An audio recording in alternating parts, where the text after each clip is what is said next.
You're not going to believe what landed on our laps today.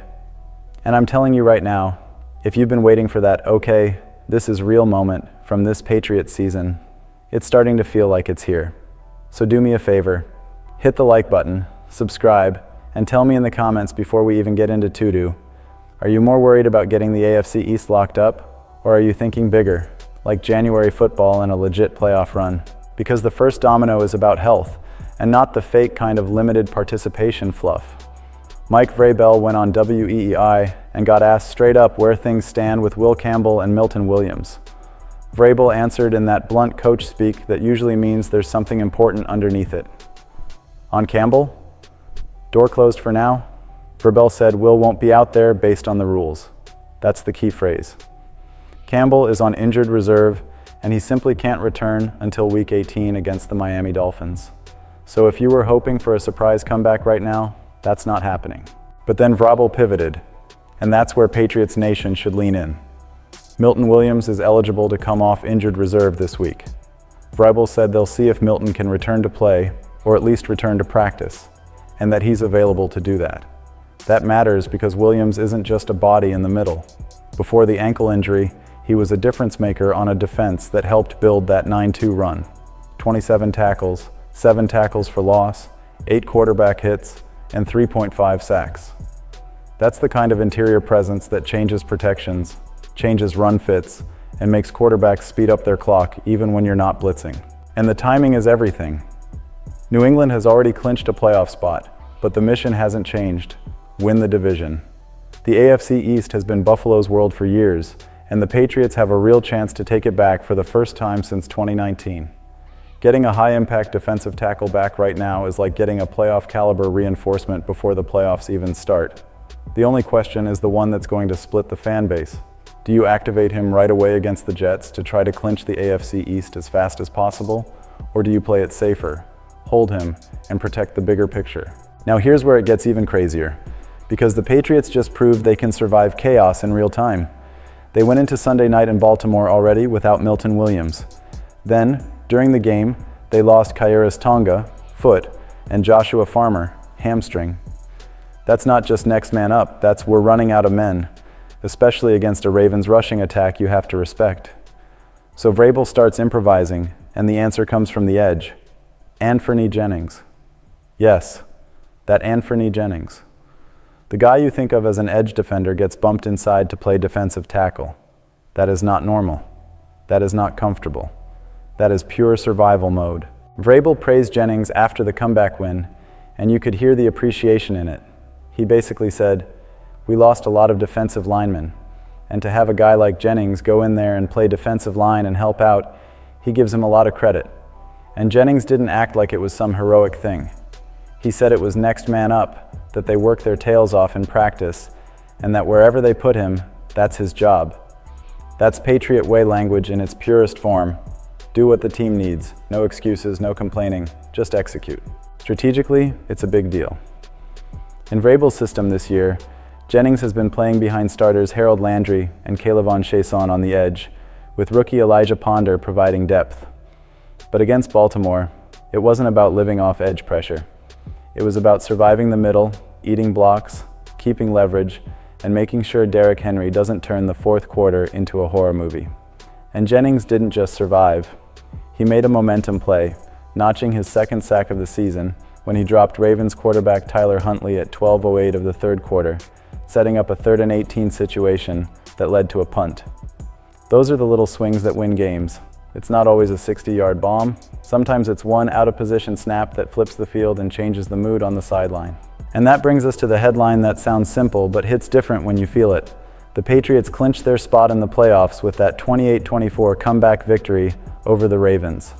First playoff appearance since 2021. And Drake May's reaction was exactly what you want from your quarterback. No victory lap, no "we made it," no satisfied smile. He said clinching was one of the goals, but the goal is to win the division, and that's what they're still fighting for. That's a message to the locker room, and it's a message to the fan base. We are not here to show up. We are here to take something. And you already know why that matters. The Patriots had a chance to grab the AFC East conversation in Week 15, and they let it slip in the most painful way. a 35-31 loss to Buffalo after the Bills came back from a 21-point deficit. That's the kind of game you replay in your head all week. It's the kind of game that turns into fuel or turns into a scar, depending on how you respond. So when May says, "Great, playoffs, but we want the division," he's speaking for a fan base that's tired of watching the Bills act like they own the neighborhood. But this run hasn't been all clean and pretty. Rhamondre Stevenson is now staring at league discipline after that heated Bills game, and yes, that's going to be a talking point. He caught a check down from May, gained 17 yards, got shoved out of bounds by Matt Milano, and you could see the frustration boil over. A shoving match started near the sideline, and Stevenson struck Milano's helmet. The NFL handed him a $12th $172 fine for unnecessary roughness, categorized as striking.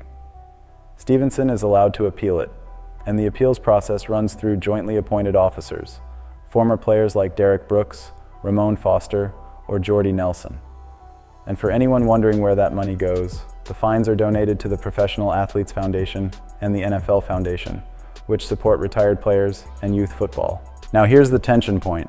Some fans will say, "Good, you need that edge. We've been too polite for years."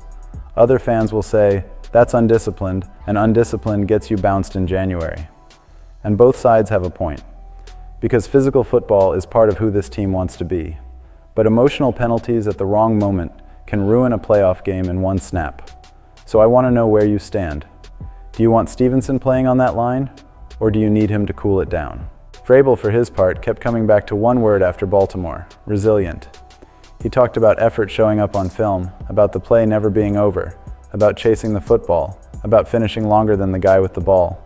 And if you want the snapshot of that identity, it's K'Lavon Chaisson stripping Zay Flowers late, when Baltimore was trying to steal the game in the final 2 minutes. That's a closing play.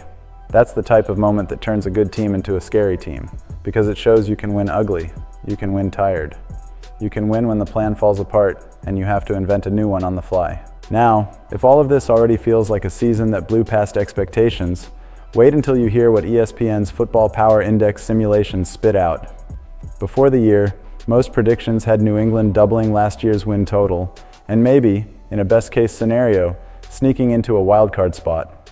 Then you blink, and 16 weeks in, they're 12-3, tied for the best record in the NFL. The goalposts moved, and ESPN basically confirmed it with math.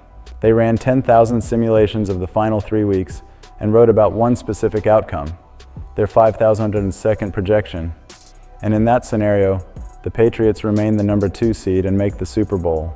The path is detailed and honestly kind of unreal.